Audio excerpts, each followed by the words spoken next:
Hello and welcome all of you to the Agastya Consciousness Group monthly lectures.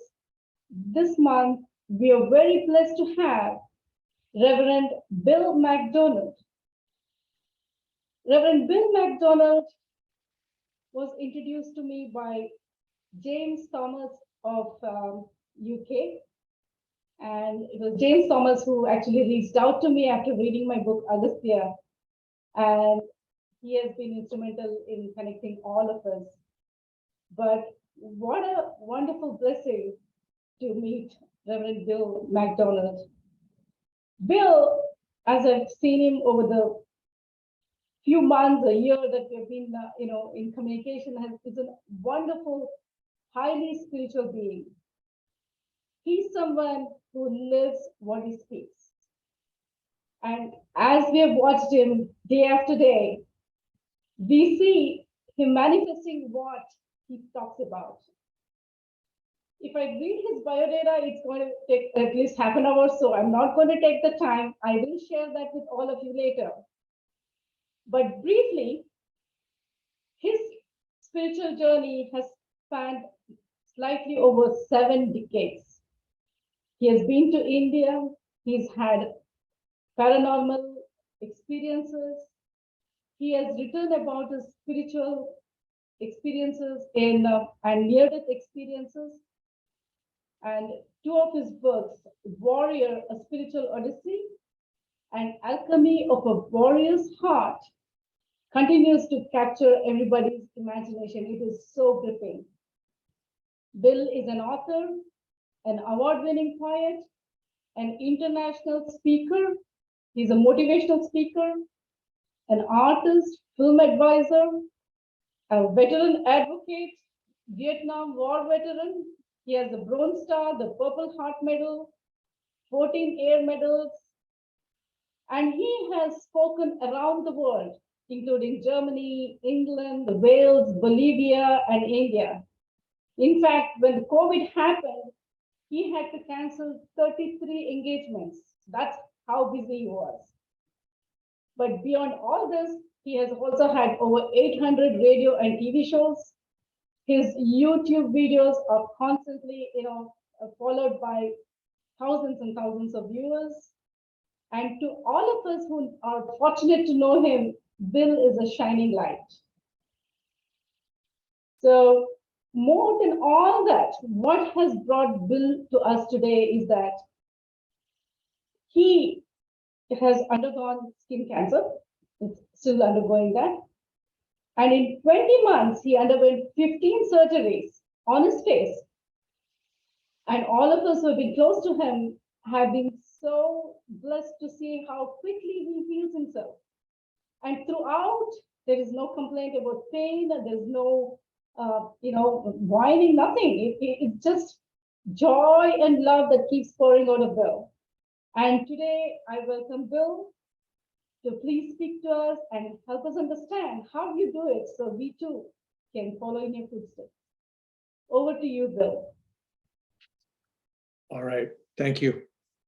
I apologize for the way I look right now. I just had procedures done 2 days ago. As you can see, these burns. I had big, huge blisters on my face from liquid nitrogen. And actually, they're healing up pretty good. It's only been 2 days. So, and those that know me, you know that, okay, what's happening this week? When are you getting cut this week? What's he getting burned? What are they doing to you this week? But things are getting better. So we're seeing some light at the end of the tunnel. And but in the process of going through all those things in my life, I've had to learn self-healing techniques because I need to heal rapidly because I got things I got to do. I can't be laid up for a long period of time. And I'm out talking and everything. I can't go around. Before we did this, and I don't think I'll show them because they're pretty yucky.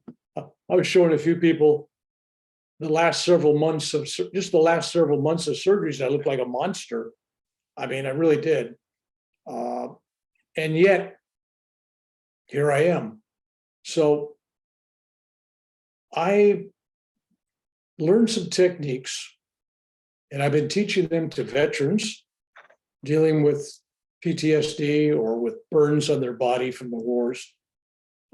That's probably one of the more painful injuries you could have is burns, because it's painful. And so for order for me to teach these people how to handle pain, that was my first thing. How do you handle pain? I had to have pain. So I was gifted with pain. I thank you. Thank you, God. That was nice. So it wasn't for the lack of, I had plenty of chance to practice what I preach. And as somebody said earlier, I do walk my talk.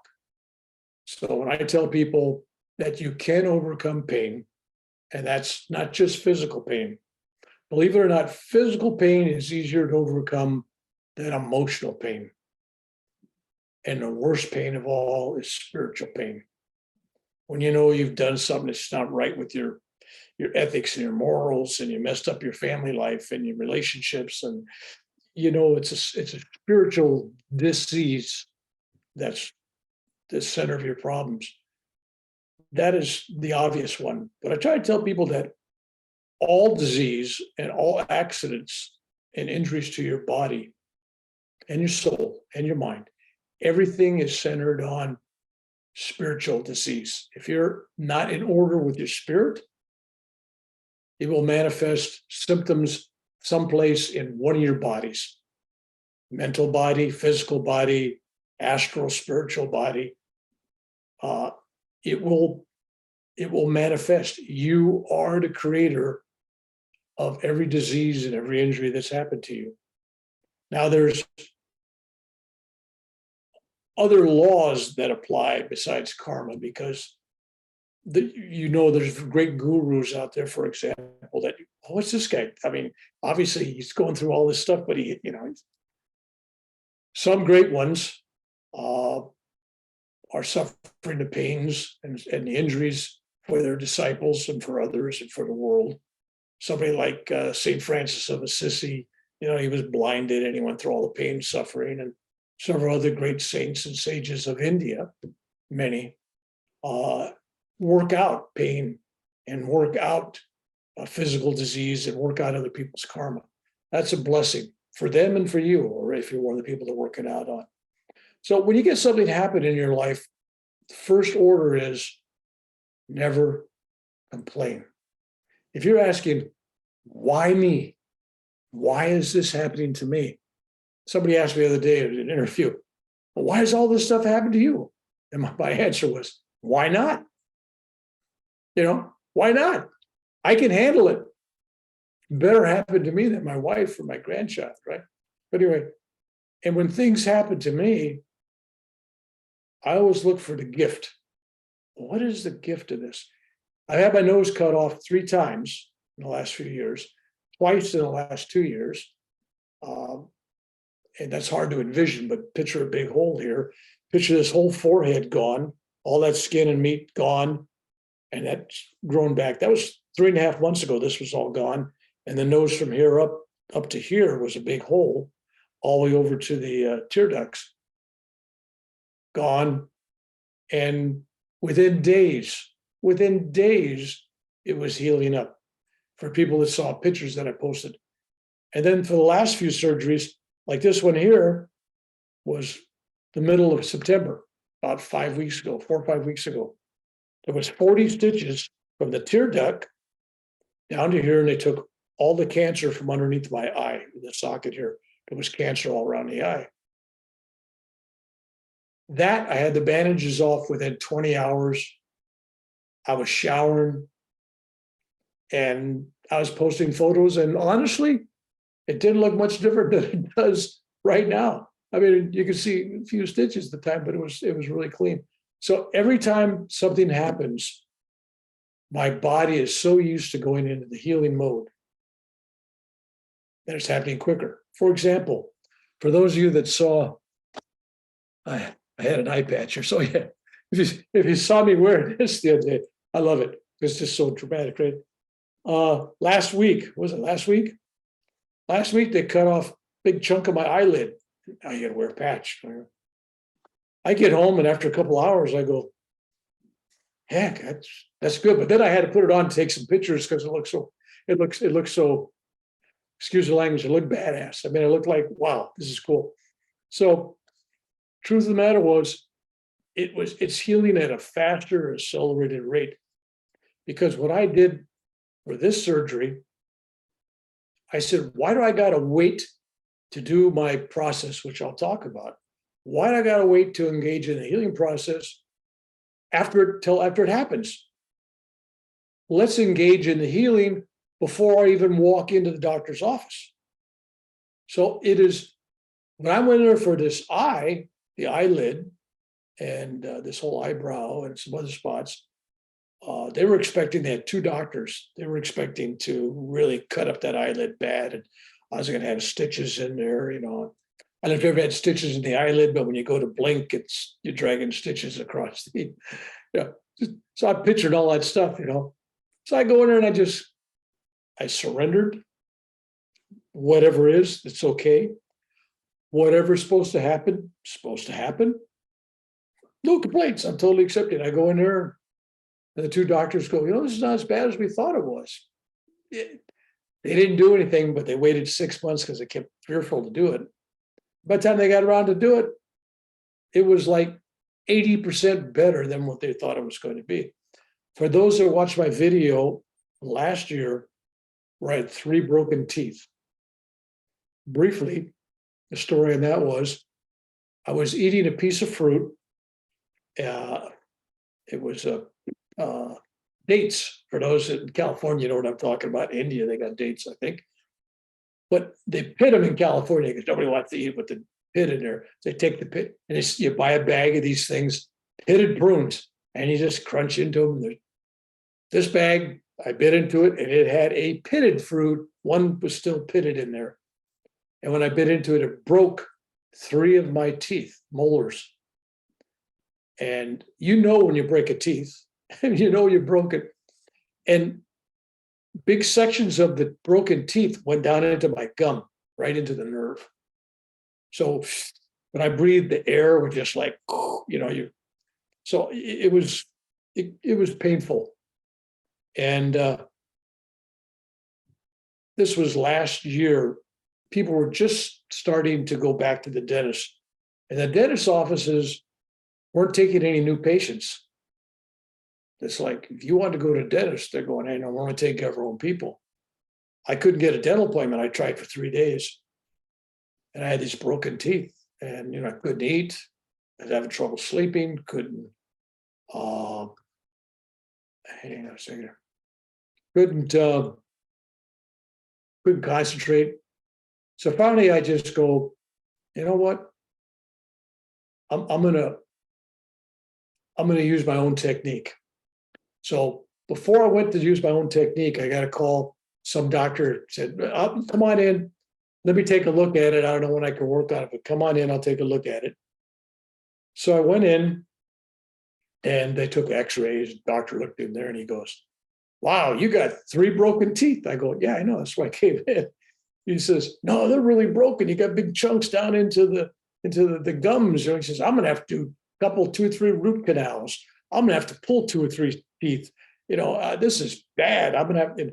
I said, well, when are you going to do it? And he says, this was like in, I don't know, I'll pick a month. I think it was like May. And he was talking July to do it. I go, really? He says, well, I'll try to get you in if I get somebody. All right. So I left there and I didn't complain like, oh my God, no. I went home and I said, okay, I got to take care of me. I can't count on this dentist, right? So I go home and I do this. I just put my hands on my gums, my teeth, and my face.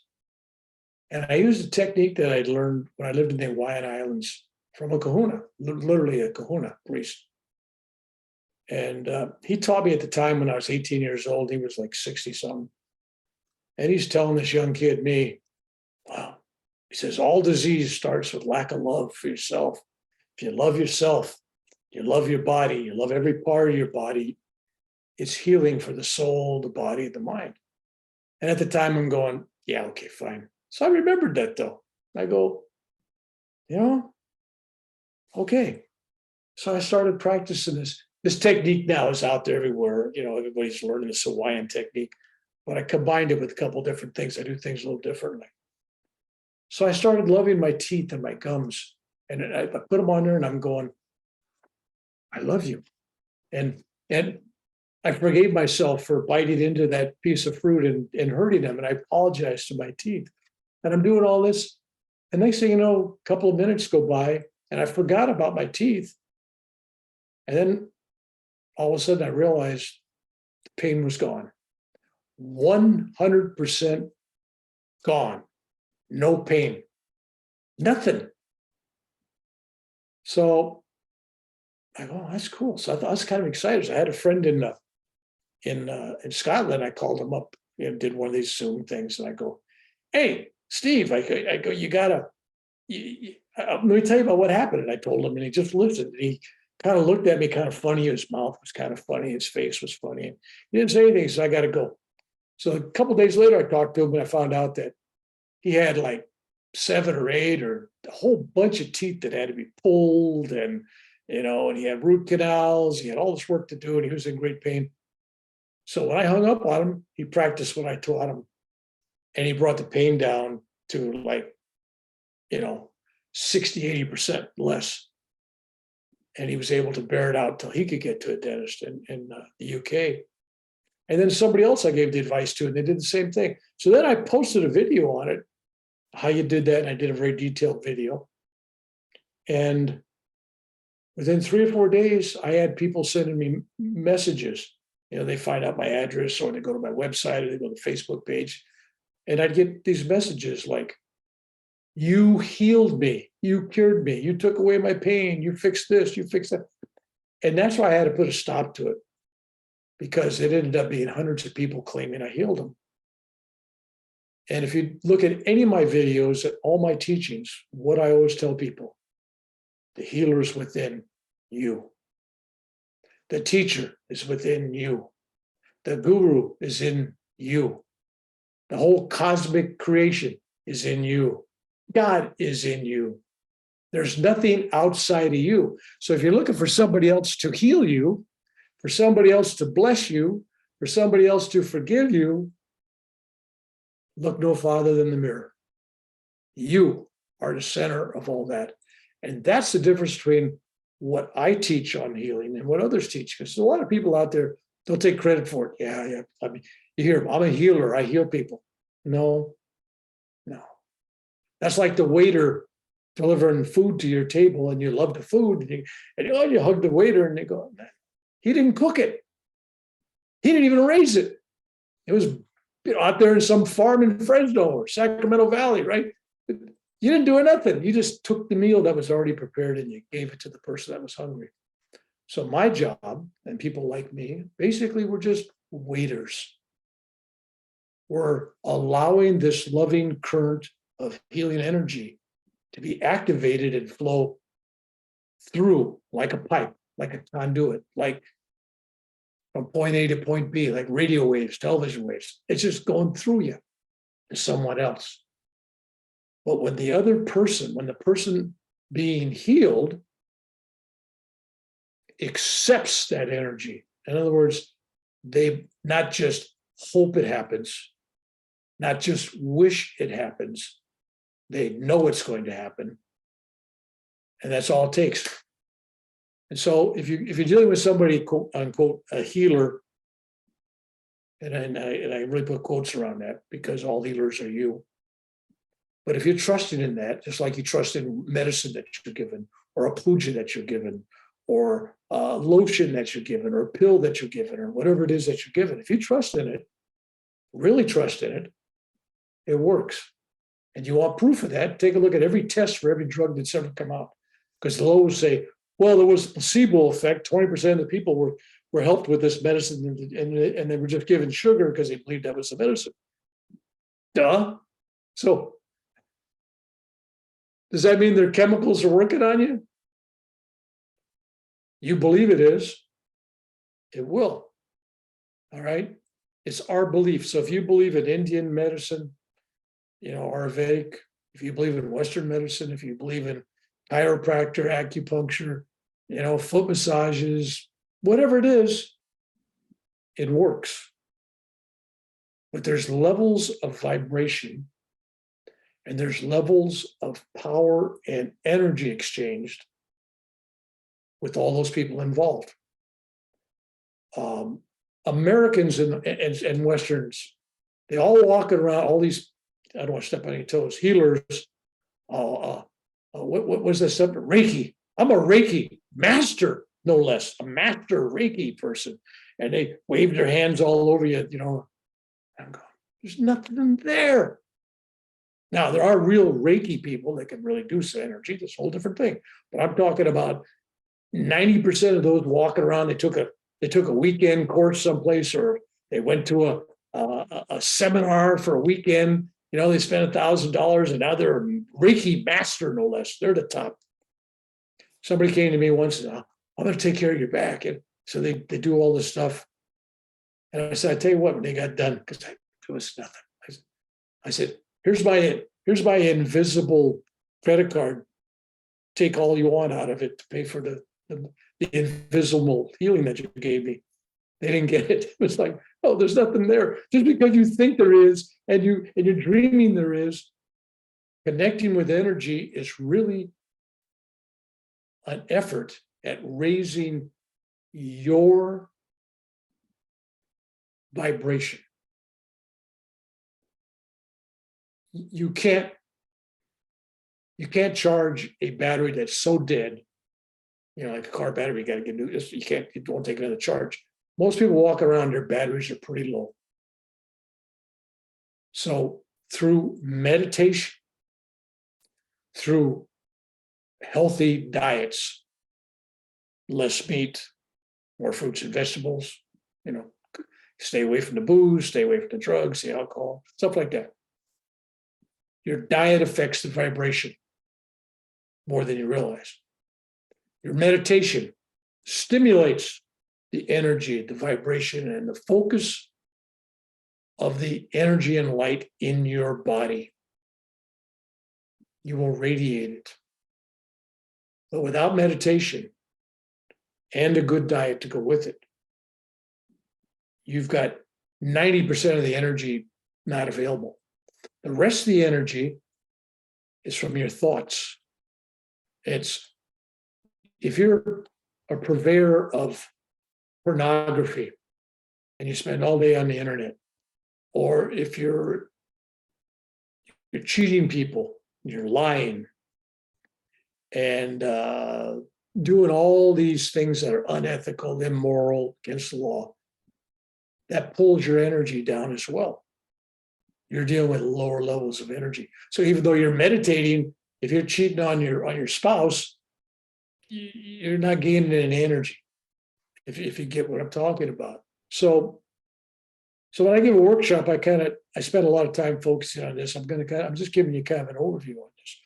Now, growing up, my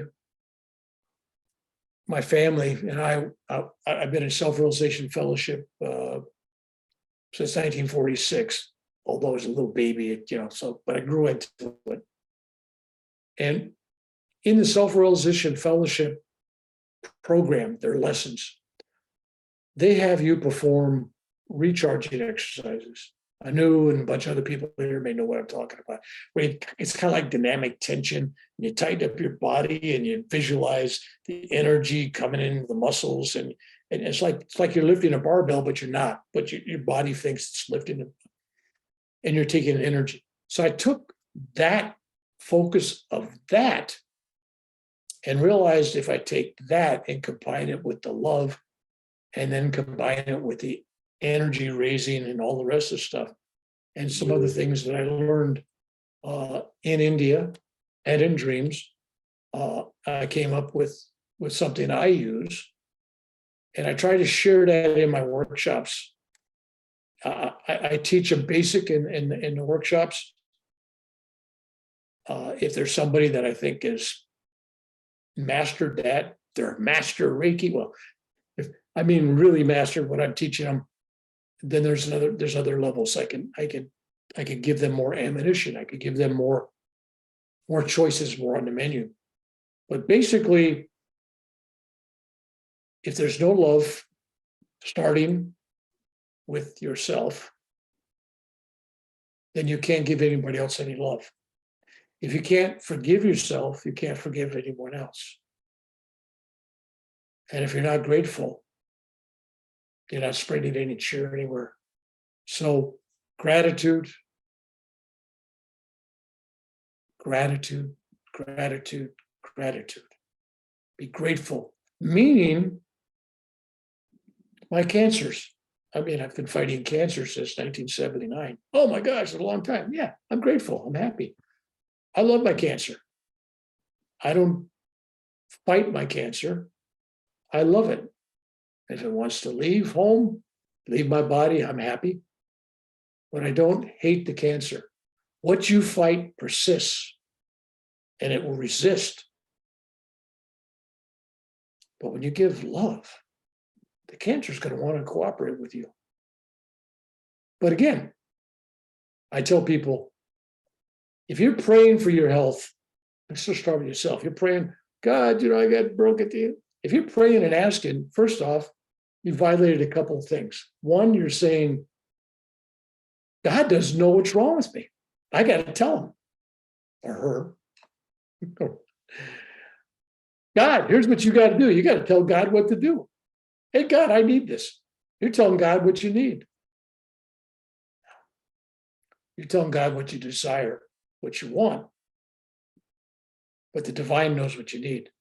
Most people are afraid to just go and pray and say, God, give me what I need. Because, man, they can have all kinds of karmic things happen, right?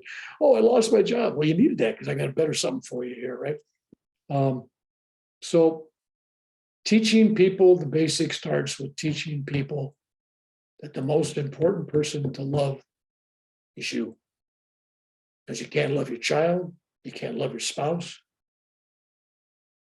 Although I've seen people that don't love themselves, but they sure love their dog, their cats. So that's another different thing. But I'm talking about love for people. This is very difficult. So it's all about vibration and energy. And energy and vibration takes different forms. One, you can visualize. But most of the energy and vibration you can't visualize. The one you can really visualize, like visualizing, and you can almost see it. If you've really been meditating,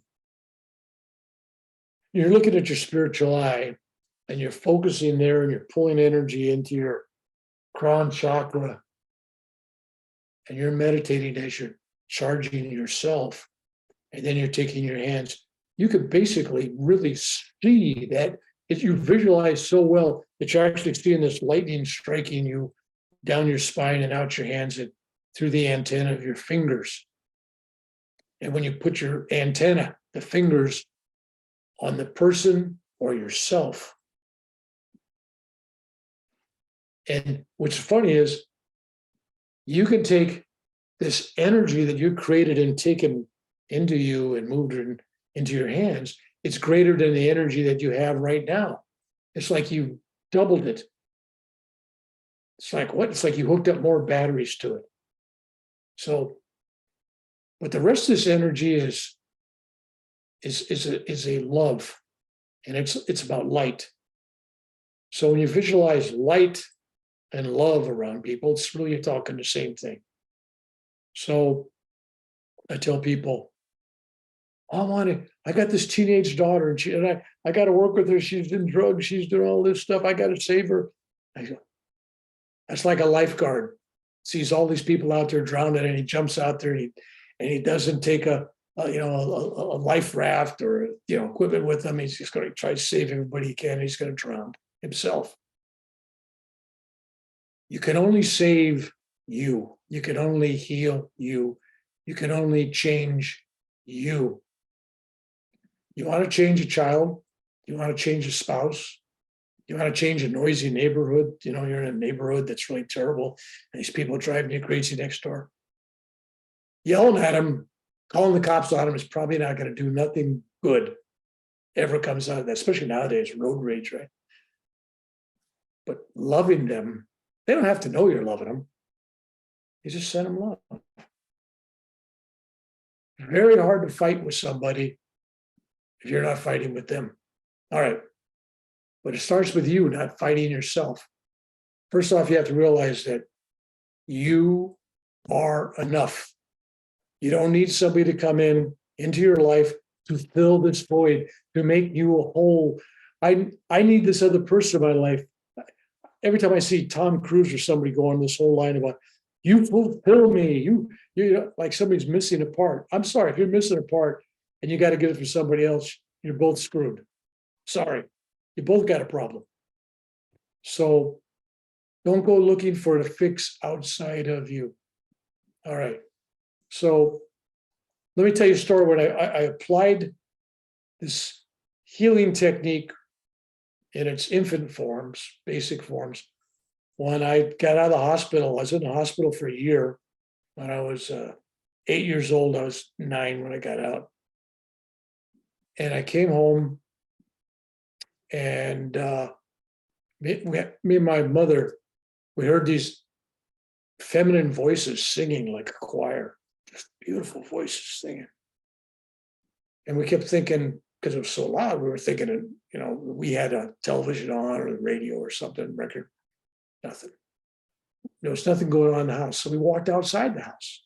We walked down the street, block each way.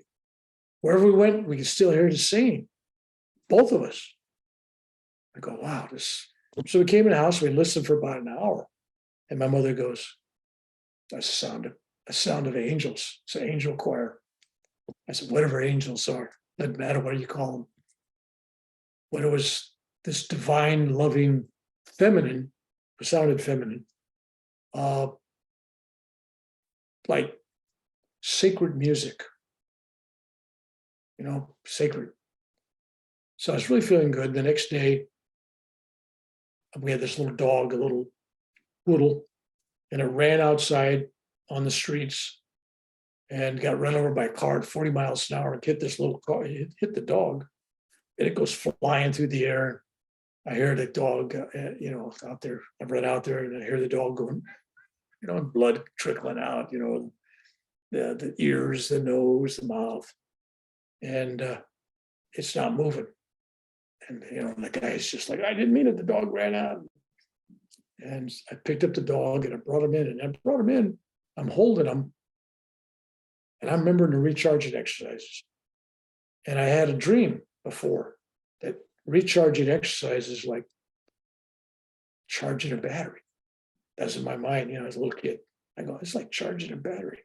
All I got to do is recharge this battery because this dog needs this charge, like clear, like for a heart, right? This dog needs a charge, right? So I visualized lightning and, like lightning, light pouring in the top of my head. I had hair back then, by the way.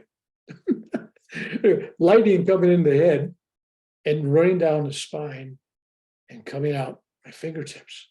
And I tensed up and I kept pulling, tensing it, and I was pulling this lightning into me. And then I just grabbed onto this dog and you could hear this snap, crackle, like electricity. And the dog jumps up, runs around the house. Nothing wrong. I thought, we learned something from that. So then when I learned this healing technique on this, I combined that. And then I learned some secret other things. I added that to it. So I do my workshop. You kind of get in Hawaiian, yoga, and this mystical stuff I've learned elsewhere together. But you don't have to understand any of that. When I give a workshop, I spend 3.5 hours getting the mindset of the people that are there for the workshop to be receptive. I mean, if they were receptive, I could walk in and just go, boom, boom, here, do this, that, 5 minutes, it's done. But people aren't ready for that. They have to mentally and emotionally, intellectually buy into whatever they're doing. And there's some people I could tell them, that's it, it's done. And they would accept it and it'd be done, like my daughter. But there's some people They couldn't handle instantaneous healing. But if I told them in 30 days, this will be gone, it'll be better a little bit every day, it'll be a little bit better. But in 30 days, it'll be gone. 30 days, it'll be gone for that person. Because their mind can't handle instantaneous. Healing doesn't need a time factor. There's no time factor involved. All time is now. You're either healed or you're not healed. But people, if they believe it, they can accept it, and it makes it easier. So I tell people, first thing you work on is heal yourself spiritually. The body will follow. Heal yourself spiritually. So every day when you start off, thank God for another day. Thank God for all your aches and pains. Thank God for cancer if you got it. Thank God for if you got muscular dystrophy or MS. Doesn't matter. Be grateful for whatever you have in your life. I'm talking about just don't be grateful for the new car you got or the nice house or, no. Be grateful for everything. If you look at everything in your life as truly a gift from that gift giver, God, the divine, Lord Shiva, Jesus, Buddha, doesn't matter. Again, Jesus wasn't a Christian. Buddha wasn't a Buddhist. Muhammad wasn't a Muslim. Religions, dogma,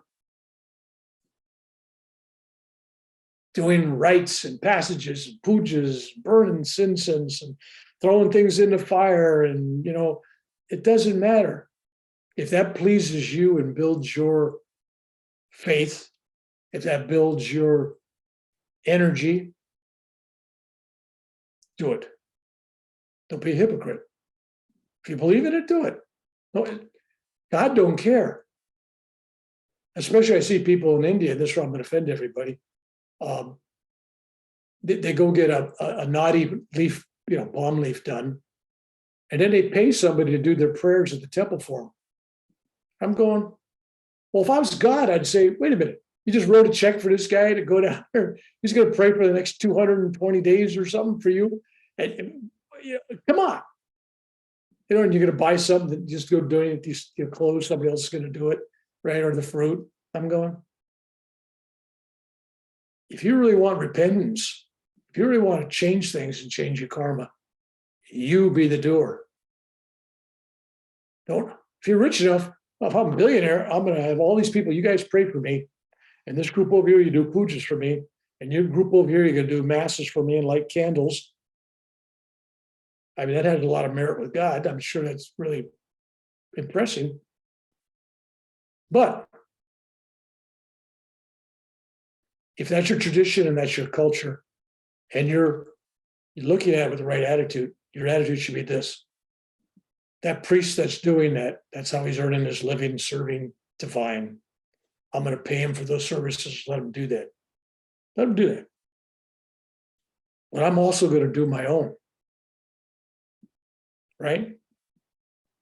But pay that guy. I mean, come on. You're supporting his work or her. And so this is what I teach. I'm really teaching people. It's not about dogma. It's not about religion. It matters not. My dogma is love. My sermon is about forgiveness. My congregation is energy. It's about holding all that energy and then sharing it.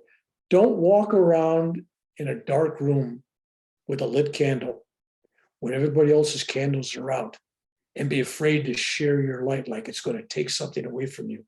It's like, no. If you light another candle, it doesn't diminish your candle's light at all. You can light 1,000 candles from one. Be that lit candle. Share the energy. Spread the light. You can't hoard anything. If you take water and you dam it up and the water can never escape from a pond, eventually that water is going to go bad. It's going to get terrible. It'll get mosquitoes and disease. It has to flow through.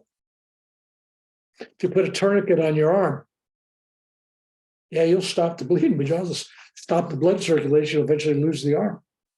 So anytime you stop the flow of water, blood, money, love, energy, you're doing damage someplace. You can't hoard these things. You can't have love in your heart and not give it away. Your heart is that lit candle in a dark room. Let it light other hearts. Let it be there for them. So let's talk about pain. Because I talked about the teeth. The next month, after I did that, the next month, and I got hundreds and hundreds of messages that it worked. So it's not just me telling people, but people believe it. They see it. The trouble is they see it as me doing it for them. And so I always have to correct the message. And hopefully I'm doing that in all my new videos. And I keep telling people, no, it's you, it's not me. Don't thank me. It's all here in your hands, your heart. So pain is most people's enemy. And that's what people think about it. It's an enemy. But it's like elevator music. I have pain like elevator music in the background. And I say that because what I mean. When you get an elevator, you're in a store and there's music going. You're not paying attention to it. It's going. If you never listened to it, you left, you didn't, what? No, I never heard that song. No, I didn't. But it's there. But if you walk in the store and you're hearing, oh, I hate that song. Oh, it's going to play it. And you're going to hear it the whole time you're there. It's loud, right? It's there. That's pain. It's elevator music. So when you feel it, thank you, pain. You let me know I have a problem. Pain serves a purpose. Oh, that hurts. Maybe I should go to the doctor. Maybe it's broken, right? The pain's giving you a reason, right? Thank pain for giving you a symptom. All right. And if it's after something, surgery, you go, oh, the pain, it's healing now. That's why it's healing. Thank you. It's because if you're feeling pain, you're alive. What? Yes, no. Only the dead feel no pain. And you got a choice when pain comes. And I tell people, what do you mean you got a choice? No, you got pain. Everybody gets pain. But you don't have to choose suffering to go along with it. Oh, I'm suffering pain. No, you're suffering. You chose to suffer. That's a choice. Pain, you didn't have a choice, maybe. But now you can look at that pain and just embrace it and say, okay, Rev Bill's talking about toning it down. How do we do that? How do we do that? You love it. You like it. And you don't focus all your energy trying to get rid of it. Most people, they can't take any pain, the smallest pain, they want a pain pill from the doctor. There's no pain pill in the world. If you take them 2 or 3 times or 2 or 3 days, they all have done some side effect. And you don't know if you're that one person taking Oxy for something. That feels pretty good. I want more. You don't know. I'm telling you, it's there. If you really, really need it, take it. And when you don't need it and it's just uncomfortable, be uncomfortable. But if you're trying to wipe it all out all the time, no. So you got the pain. Don't fight it. Don't focus on it. What's the opposite of pain? Love. Elbows hurting, shoulders hurting. For those who get older, probably the hip is hurting, probably the back is hurting, right? Love it. If you can't touch it because you can't reach it, and you get older, it's harder to reach certain parts of your body. If you can't touch it, visualize it. Visualize the light coming through and shining in that spot. Picture it being loved and thank the pain. Don't tell God, oh, why me? Why my hip? My hip is going, you know what? If you got a bad hip, Get it fixed. End of story. Don't complain about it. Don't focus on it. Okay, it's painful. I'll get it. Go get an operation. It's fixable. Almost everything is fixable. Backs, gets kind of crazy. But most things are fixable within reason. So you fix it within reason. And then you can't fix it anymore, then it's time for you to be reasonable. It's like you got burns, wow, how do you do about a burn? You focus on things. Now you do that like at night. If you're laying there and you're thinking about pain in bed, you're not going to ever get to sleep. So that's the time where you focus on loving your own spirit and your own body and loving that back. And then drown it with beautiful memories and thoughts of things that were good, that were the opposite of pain in your life. They brought you joy, they brought you comfort, people in your life. But if you find yourself really heavy in pain, that's the time you got to love you. And then you got to realize, and this is the crazy part that people don't get, they don't do enough of. People that hold on to anger towards people, no forgiveness. There's that link between the pain and the people that you haven't forgiven. And I don't know why, how come, there's probably psychiatrists, people could tell you, but I'm telling you, I found that people that never forgiven their parents, never forgiven their spouse, never forgiven a child, never forgiven a boss, whatever it is, and they got that, the pain, it feeds the pain. It's the vitamin that the pain needs to survive and grow. When you start when you're really painful, just go through your mind and forgive everybody, forgive yourself, and love everybody. As crazy and as simple as that technique is, there's some people I tell this to, and they go, "Oh man," they don't even try it. They just go, "Ah, oh, come on, you're such a child. It's so stupid."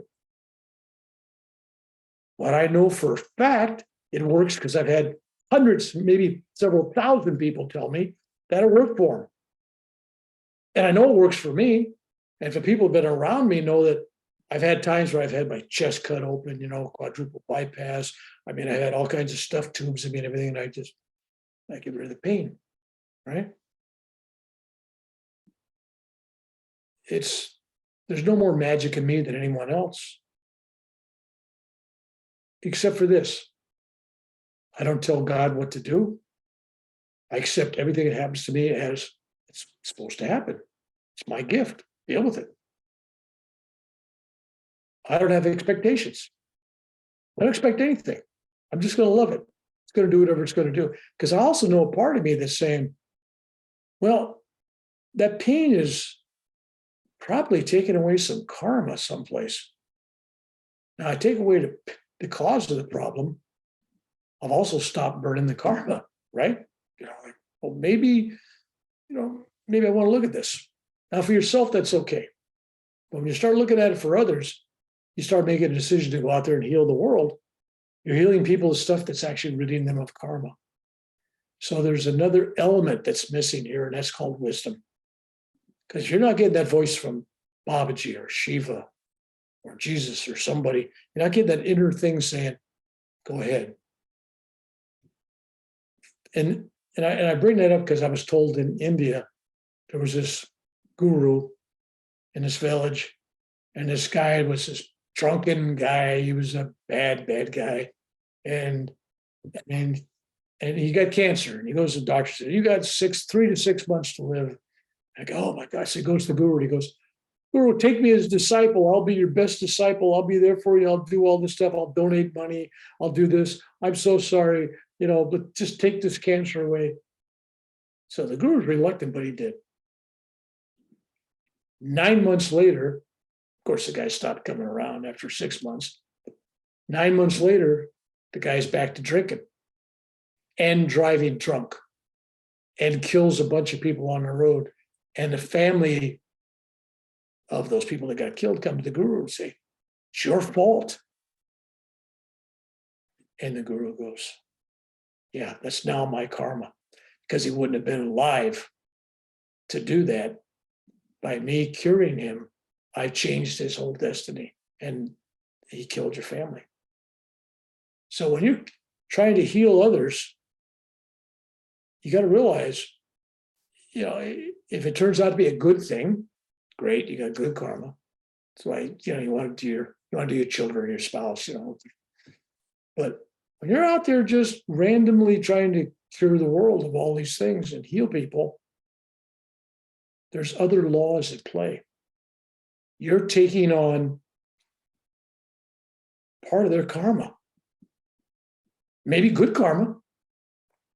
If the guy lives longer and then he's doing great things for the world, well, it's great for you.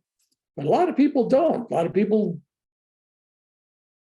do things, and you're going to be responsible for it. It's yours as well. So wisdom, I don't know how to teach wisdom. But there's a lot of people get mad at me because I refuse to, do it to heal them, physically. I never refuse to heal somebody emotionally, spiritually. The body dies, gets diseased, trashed, you die. If I cured that body, what good did it do? The body's gone eventually. But if I'm working on their spirit, I'm working on their soul, then I've really given them a gift.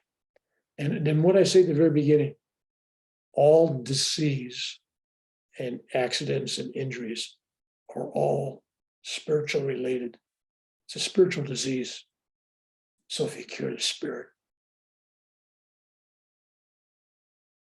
water will find its level. Let it flow, right? Just let your energy flow. Don't tell God what to do. So you don't go, oh God, my 96-year-old grandmother's dying. Please spare her life.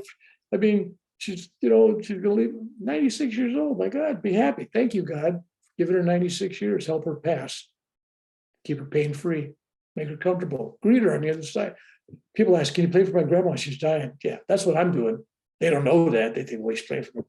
I don't pray for somebody not to die. I'm sorry, I don't. I look at it and say, God knows when they're going to die. That's embedded right there. There's a date, expire date, expiration, termination date. Not going to change that. Not my job to change that. So when you start doing things, make yourself a little more humble. Are you really the doer? Are you the one that's really doing everything? Now, if you really follow the rest of my teachings, I tell people, what do I believe in? I tell people I just believe in one. One what? No, just one. There's one space. There's one time. It's now. There's just one love. God is just one, and we are all that one. So if you believe in the one, you believe in God. You believe in love. And you also realize that all your brothers and sisters out there, they're all God too. Now, it's very difficult because I tell people you got to love people. And then I had to rephrase that. I said, yes, you have to love people and you have to forgive people, but you don't have to like people and you don't have to hang around them. Right? Whole different thing. You love them, but you don't have to like them and you don't have to hang with them, right? But it's like family members. You gotta love them, but you don't have to like them and you don't have to hang with them. Well, it's the holiday. We gotta go do this because it's Mother's Day. It's the holiday. You know what? You got to ask yourself, if your family were strangers, would you hang with them at all? All right, that's one side of it. The other side of it is for you to pull back and go, but they need my love. I have something I have a candle I can light theirs. So that's the other side of it, is like, well, wait a minute. I'm an influence on them. And maybe it's not good to hang with them, but I'm going to send them love every day. And I'll send them a get well card and call them up and, do all the things and expect nothing in return. Because I'll tell you what, family will never give you anything in return. You give 100%, you'd be lucky to get 2% back. It's just, and the thing about it is, if you're doing it to get anything back, shame on you. There's nothing to get back. You're helping somebody. You should do it because God is helping God. Wow, that's, you got all these people going, namaste, namaste. No, I said, no. The God in me really, truly sees the God in you. I bow to you. But there's just, namaste and all these Westerners, namaste. It's like, well, it's neat. Like a low one, Hawaii means love. Yeah. No, it's got to be deeper. You really have to see God within everything. And when you see God within everything, then everything can be healed because it already is. There's nothing wrong. So when things happen to you in your so-called life, which if you believe you're born, then you believe you suffer and have pain, and then you believe you die, and then you believe you go to heaven, or you believe you go to hell, or you're an astral body, or you're a rainbow body, or you're floating in the ether as light or something, or you come back as reincarnation because you believe all that. But if you just believe in one, there is no reincarnation. There is no incarnation.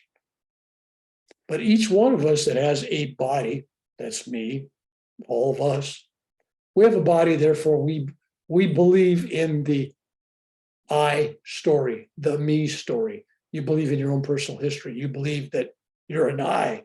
You have this history for thousands of lifetimes. And people think, well, when I die, no, you're not going to be enlightened when you die. You're just going to be losing this body. You'll have another body of some kind, light, something.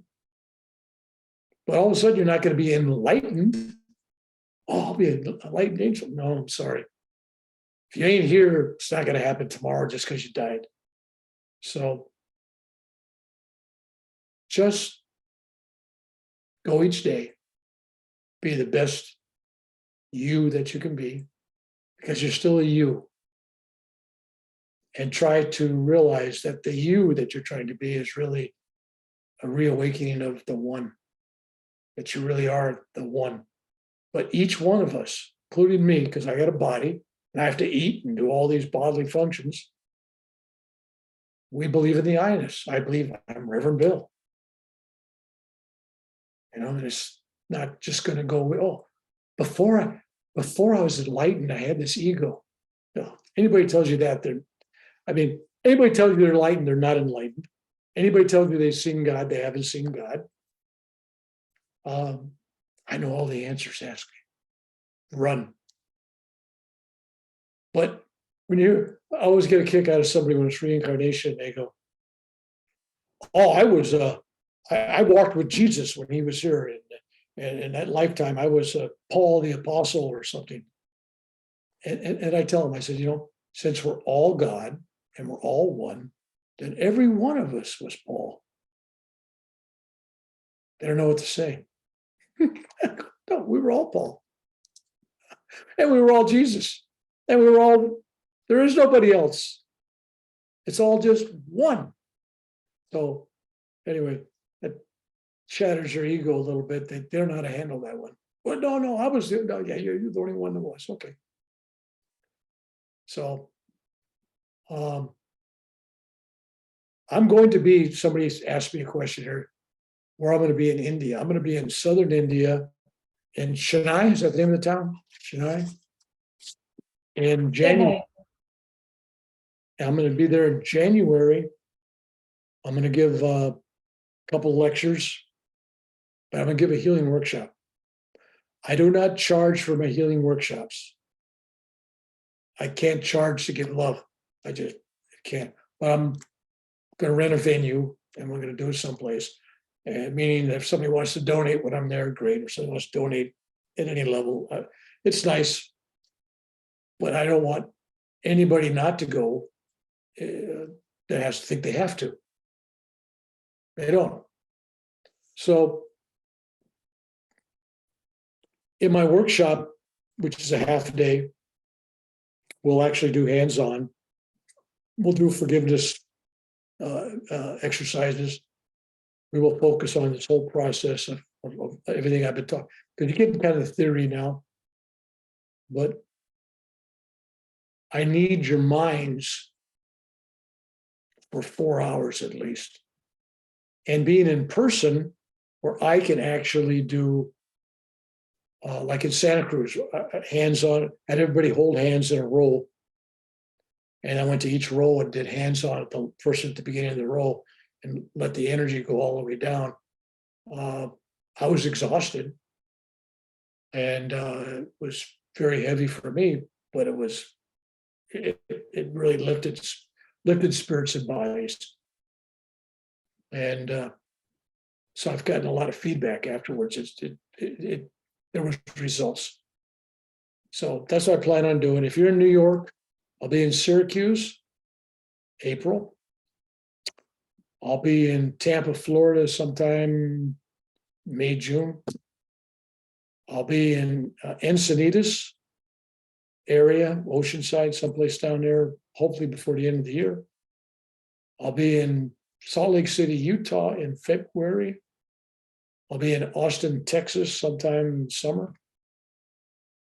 And I was going to do Fresno, but this sounds like Fresno is going to be a hard one to put stuff together.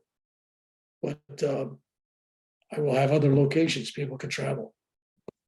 And Fresno is it's like Rome. All roads lead to Rome. Well, all the highways in California go through Fresno. 599, there it is, right? So, but it leads to everywhere else. Hell, it leads to Bakersfield even. So, country capital of the world. So I hope that I've opened up some doors for you, for your thinking. I could go on for hours, and I normally do when I'm giving a live in-person thing, but I know you guys get different hours and time and space there, even though there's only one. So this will be posted on a YouTube video, not mine, but it'll be on a news channel. And hopefully you can go back and look at some of the things and the points I made, because I didn't necessarily give you a chance to take notes. When I'm doing lectures and things, there's some people that they come out and I had a friend give, it was like the greatest notes. It was like a recording, and I couldn't believe it. I go, really? But I'm one of these people, I just sit and listen and absorb. Some people have to write down, take notes. Some people tape record, watch, and they get it that way, visual. What I'm telling you, that the greatest learning takes place after you go through you probably mostly have some kind of meditation practice. For those of self-realization fellowship, you do recharge the exercise, do the Hong Sa and the Om, and you do your Kriya Yoga, boom. And if you're just doing that, you're missing something. Because that's just all that stuff you're using your mind. All that stuff you're intellectually engaged in, visualizing, counting 108, whatever, 144, watching it go up, down, doing different things, right? But you can't do it without a mind. But when you get through with that, and then you just surrender to the silence, just you and the divine. And you're there just to love. No more exercise, no more techniques, just absorb. That's when you're truly meditating. That's when you're truly listening to God.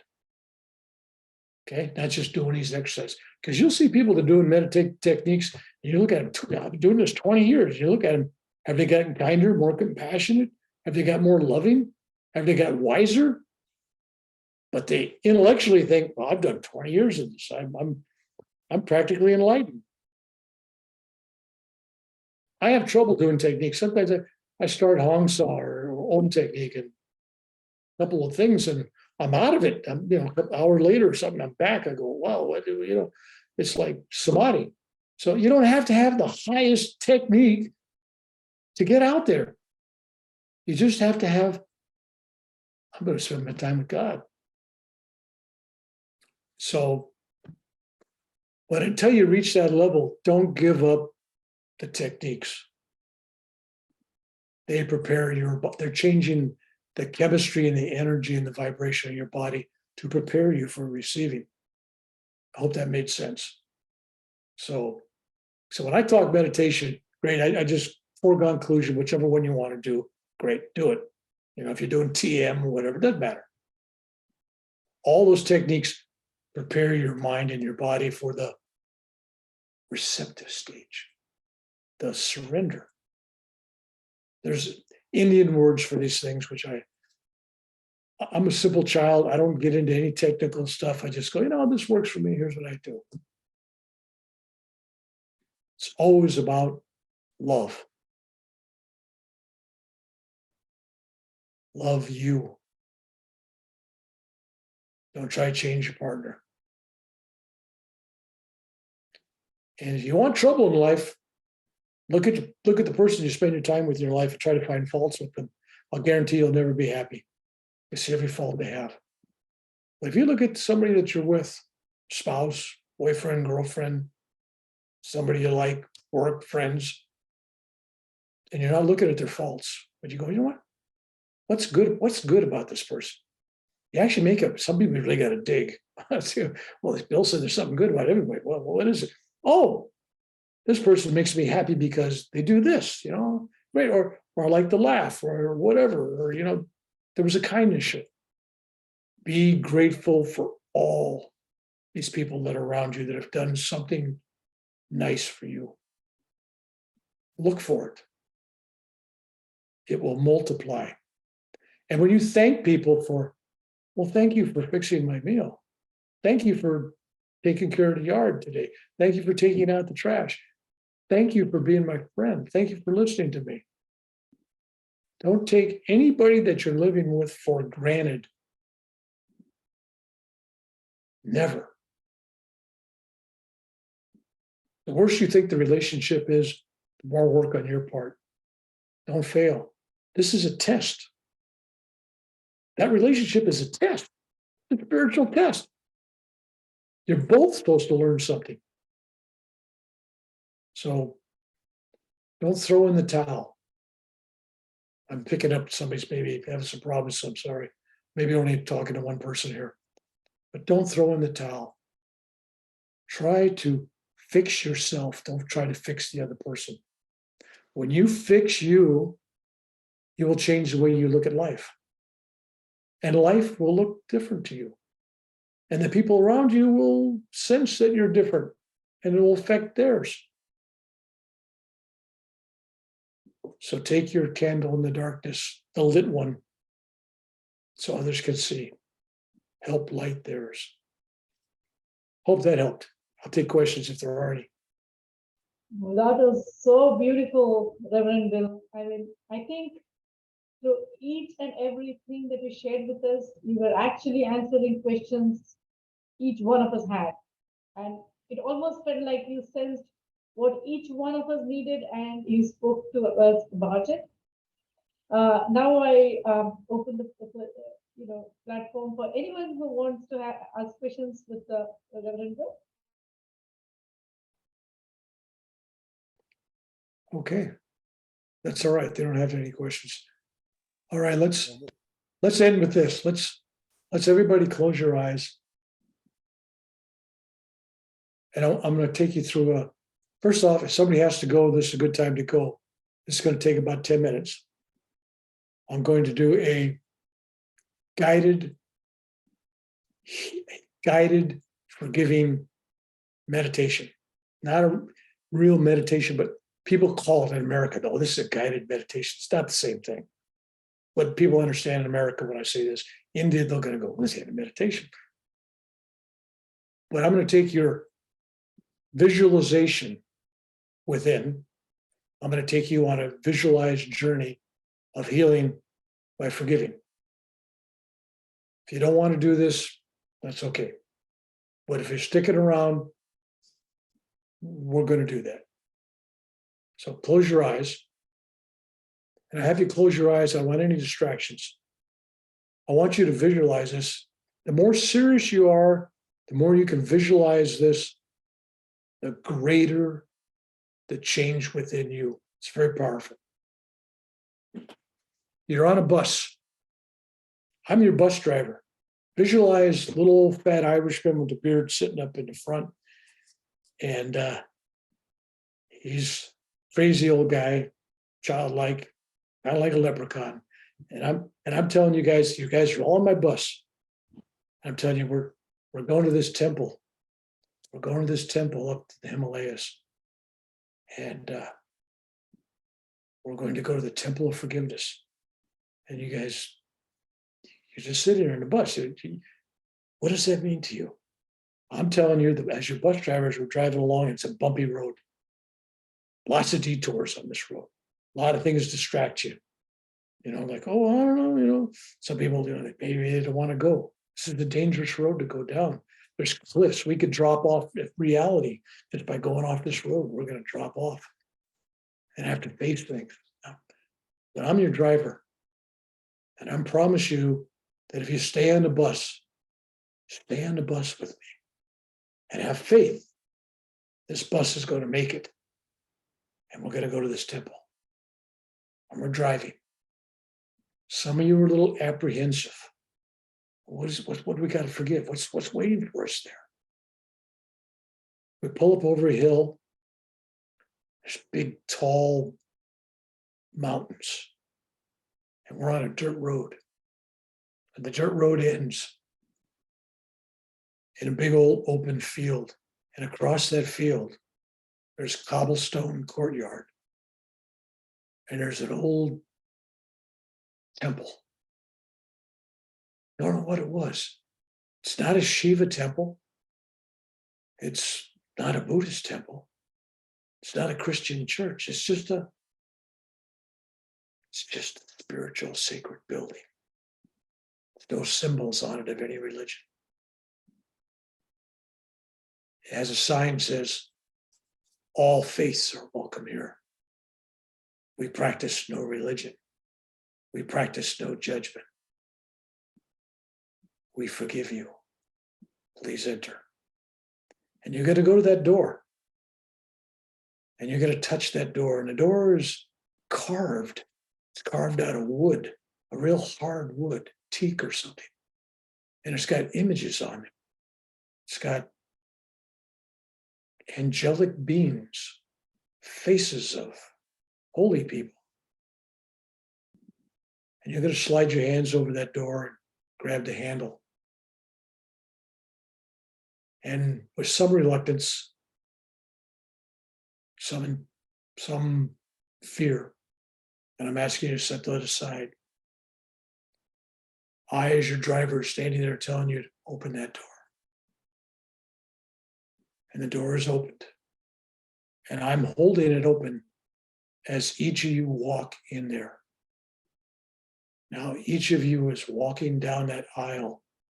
It's a dark room. And so I close the door and it's dark in there. And I take out a candle and I light it. And I hand each of you a candle. Please take this candle. Now, light your candle from my candle.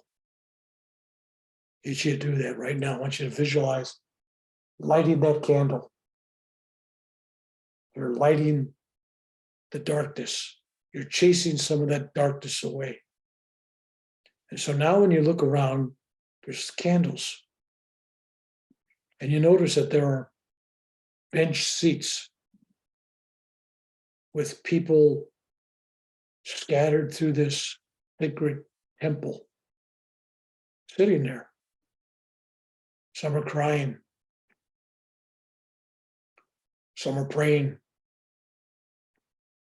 But all of them have something tying them to the chairs. They're ropes. Some have chains. There's something that's making them a prisoner of this temple. And they can't get up and leave. They're there waiting for someone, perhaps you, to forgive them for whatever they've done. So you're going to walk forward to the altar. There's an altar. On this altar is your favorite holy pictures. Picture that. Is it a picture of Jesus? Is it a Lord Shiva statue? Is it Babaji sitting meditating? Is it Yogananda's picture? Is it Krishna? Is it Muhammad? What is the image up there that you see, that you focus on? It's your altar. Go to that part of the altar that reflects how you feel and how you believe. And look at that image. Give that image your love. And now turn around. And I want you to focus on the front row. Sitting in that front row is the person in your life that needs to be forgiven by you more than anybody else. And this is going to be hard for you, but I want you to walk slowly towards that person with your candle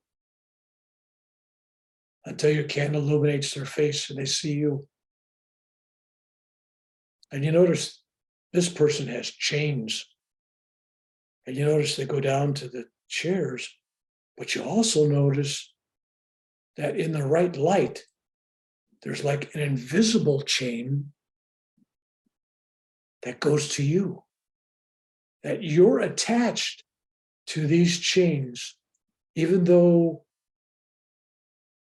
in this darkness you can't see the chain, but it's there nonetheless. When light is shined on this, you see that there is a chain holding you to this person. I want you to realize that your anger, your unforgiving thoughts, words, and memories have created that chain that goes to you as well. So not only is this person suffering, but you discover that you're also a prisoner of that person who's a prisoner of that building. You're all a prisoner because there's chains of anger and unforgiveness. And so your bus driver, Rev Bill, is going to walk over there and tell you, hey, you got to break the chains. You got to start with the invisible ones coming from you to them. That's the most important one. If you break that one, that will encourage them to break their own chains. So I'm asking you, no matter what this person's done to you in the past, your childhood, your adulthood, at work, when you were little, when you were vulnerable, well, when you were the worst situation in your life, they took advantage of you. Whatever it is they did, you are going to forgive them, not so much for them, because they got to work on their own chains. But you got to get those invisible chains that are going to you. You want to break those to free yourself.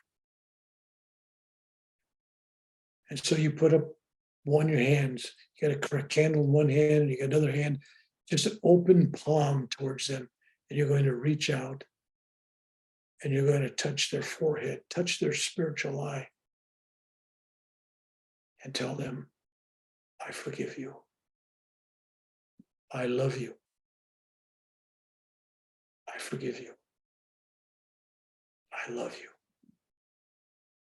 I forgive you. I love you. And then you're going to take that same hand and you're going to put it on your own heart. And you're going to say, I forgive me. I forgive me. I forgive me. Realizing that your anger, your unforgiveness towards this person has made you a prisoner as well. So you're both suffering. You're both hostage. Forgive yourself. And you keep doing that. You just keep forgiving this person. And then keep forgiving yourself.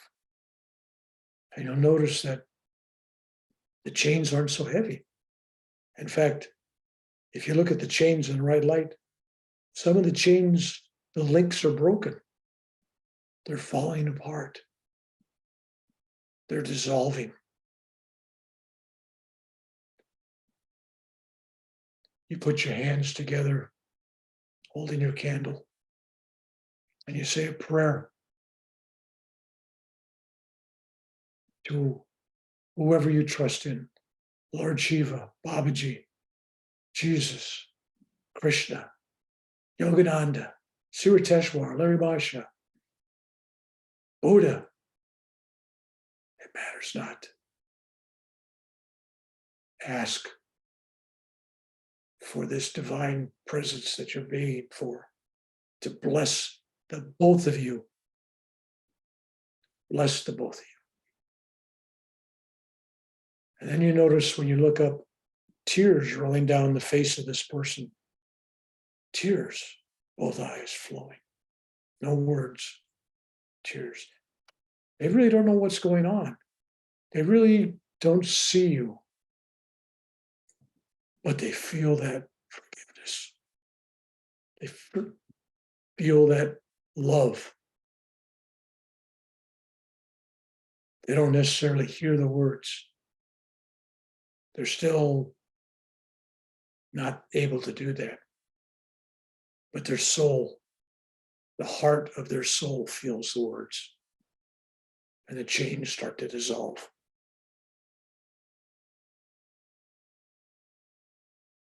You hold your candle and you walk back. It feels like you're 25 pounds lighter. The weight of those invisible chains is less. For some of you, it may be 30, 40 pounds gone, some 5 pounds. But you know that this is the secret. This is the secret that's been guarded through the centuries and the centuries by the great ones. Forgiveness is the key to spiritual evolution, to your spiritual evolution. And you know now how to unlock that secret evolution. And you know that forgiving yourself will lead to forgiving others. You take your candle and you walk towards the door. And you can tell where the door's at. Just a little bit of sunlight is coming through the edges. You go to the door and you turn around before you leave. And you're smiling. First time you're truly smiling. You truly feel that you've planted seeds of love in the hearts of someone else. And you truly feel the weight of his own unforgiving self getting lighter.